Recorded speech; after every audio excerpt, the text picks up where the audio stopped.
perkenalkan, nama saya Nabila Nurlasana dengan NIM 222111072 dari Prodi Hukum Ekonomi Syariah, Fakultas Syariah dari UIN Raden Massaid Surakarta. Pada kesempatan kali ini, saya akan mempresentasikan review buku untuk mata kuliah Hukum Acara Peradilan Agama. Buku ini berjudul Hukum Acara Peradilan Agama, ditulis oleh Abdullah Triwahyudi, diterbitkan pada 2014 di Kota Bandung. Penerbitnya yaitu Mandara Maju, memiliki 8 subbab pembahasan dan tentang hukum acara peradilan agama.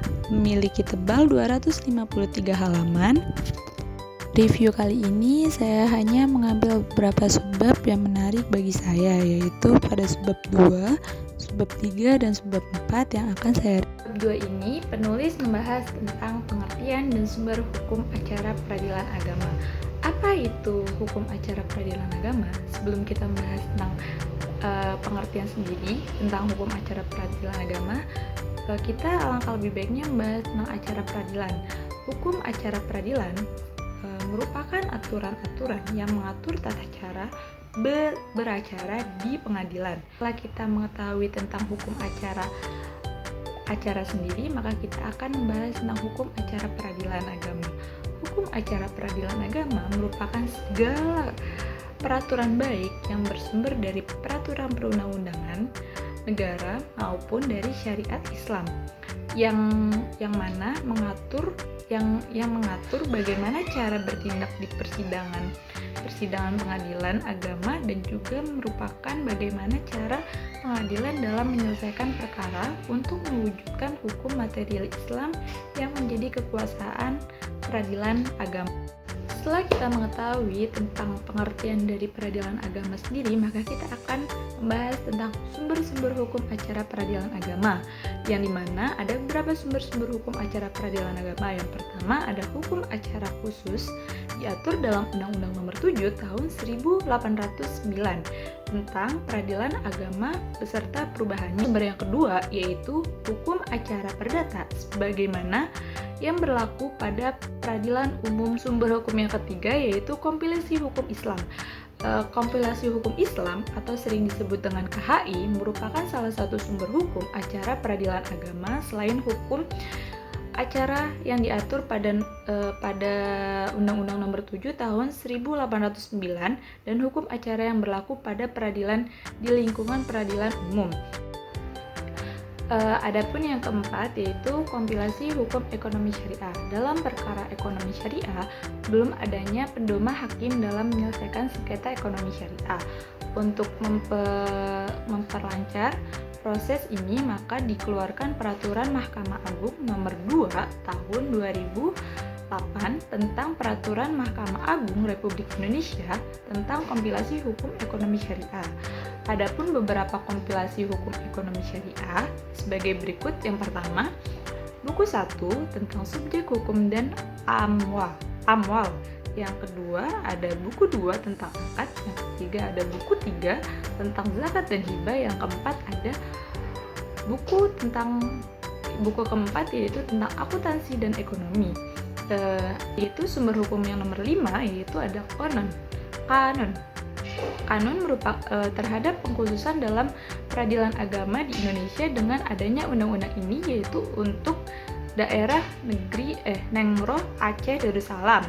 Pelaksanaan peradilan di NAD atau Nengro Aceh Darussalam adalah Mahkamah Syariah untuk peradilan tingkat perdata pertama dan Mahkamah Syariah Provinsi sebagai pengadilan tingkat banding, dan untuk tingkat kasasi dilakukan oleh Mahkamah Agung sebagai pengadilan tingkat tertinggi. Dan ada sumber hukum yang nomor 6 yaitu doktrin atau ilmu pengetahuan.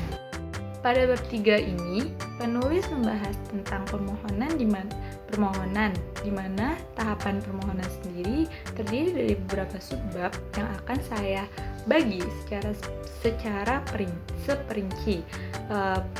Yang pertama ada tahapan permohonan, persiapan terkait permohonan dan gugatan, yang dimana perkara Yang diperiksa pengadilan di lingkungan peradilan agama ada dua macam, yaitu permohonan dan gugatan. Permohonan sendiri adalah suatu perkara yang tidak ada pihak-pihak lain yang terdapat sengketa antara dua belah pihak.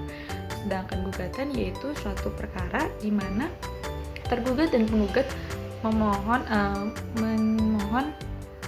mengajukan permohonan ke pengadilan.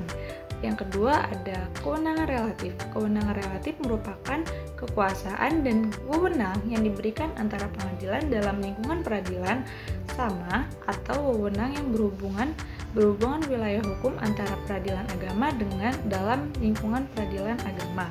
Yang ketiga ada kewenangan absolut. Kewenangan absolut merupakan kekuasaan yang berhubungan dengan jenis-jenis perkara dan sengketa kekuasaan pengadilan berkaitan dengan memaksa, memutus, dan menyaksikan perkara perdata tertentu di kalangan golongan rakyat tertentu. Yang keempat ada kewenangan absolut.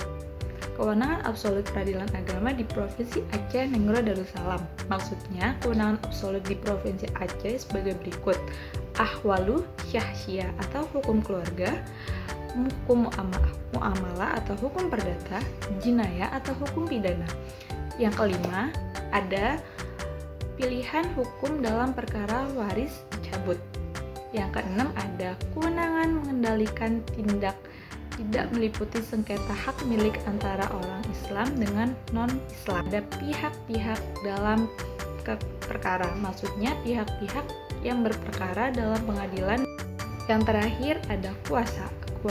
Pemberian kuasa kepada orang lain untuk menghadiri persidangan dapat dilakukan secara lisan ataupun tertulis.